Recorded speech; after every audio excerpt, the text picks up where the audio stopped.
Dear viewer, if you're watching this video because you're in a rut, I hope I can help you. I know it's not easy to get out of a rut. A few months ago, I was in the same position. I was in a rut so bad that I even considered quitting YouTube.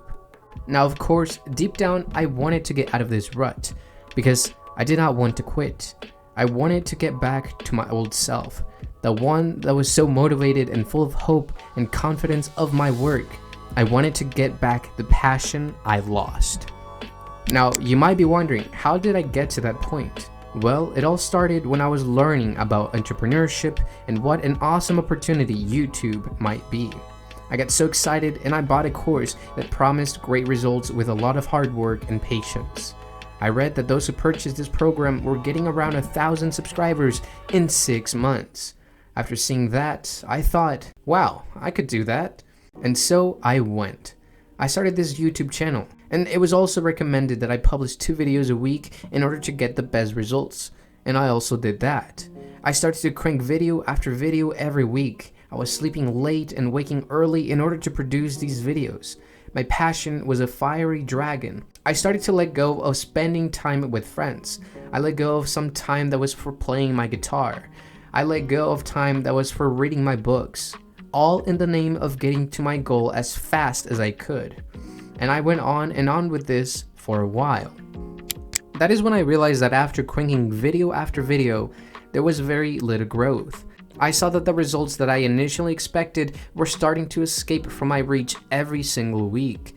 I even started to publish a YouTube short every week in addition to my 2 YouTube videos. I thought that this was what would get me to my goal faster. Perhaps this is what I needed to really grow. However, all it really did was add more work. I even felt something change within me. My motivation was starting to take serious punches. So days went on, and then weeks, and then months, with no significant dent on my goal of 1,000 subscribers. I remember one day looking at my videos and seeing that it was only I who watched it. It was not a good feeling. It was torture. At this same time, I was beginning to doubt myself. I began to see that there was always going to be work.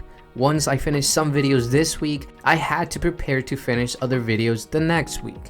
My time was scarce, and I was beginning to feel the burn. And I wanted to ask some questions. Why am I procrastinating now?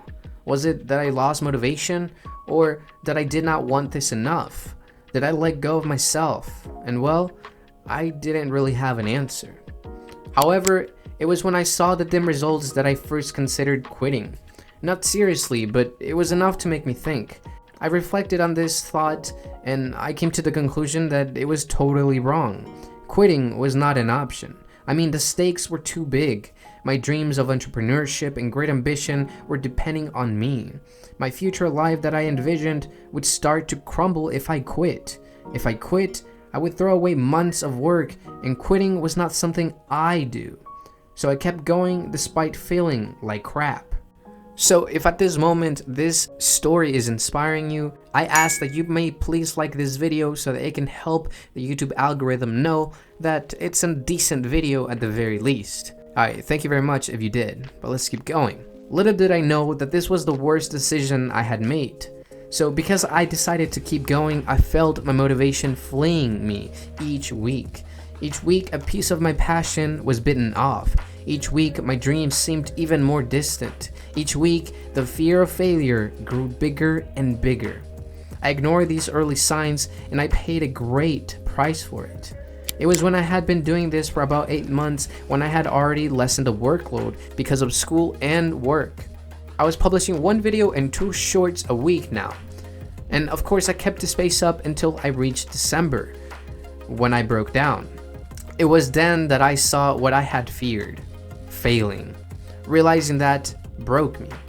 All the time that I had spent on this dream of mine seemed as if I was doing nothing. It seemed that all my efforts and dreams were just going to a dumpster. Did all those days that I sacrificed mean nothing? Was it because I was not smart enough? Are my ideas not good enough? Did I not sacrifice enough? I felt disgusted. I felt cheated. I felt like a failure. I had failed myself. I had failed my dreams. And to add insult to the injury, it was I who killed my passion. The following week, I did not produce a video. I did not want to. I was mad at myself and at the world. I wanted to go back to my old self, the old me that had so much belief that this would work, that once in my life, I was going to win. And at this moment, I felt like crying. Not because I failed, no. It was because of what I became. I was back to being the lazy and unproductive me. That week, all I did was binge watch a show on Netflix. It was all I could do. I had no will to keep going. But it was after seeing this and really taking a look at myself that I saw the problem. All this time, I had been so focused on producing so much work. I was so focused on producing quantity of work, not quality of work. I soon realized that this is what was holding me back. Instead of researching and analyzing what my audience would want, I was just worried about hitting my video quotas.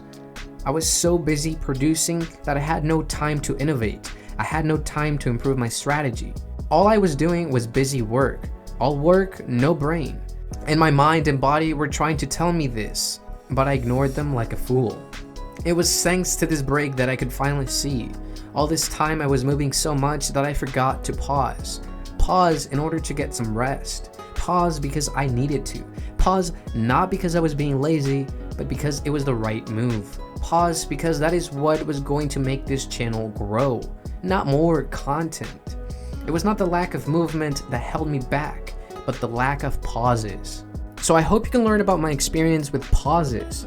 And speaking of pauses, if you want to learn a better way to focus on your work and get more done, I suggest you watch this video right here. Either way, I'll see you on the next one. Stay sharp, Improvement Gang.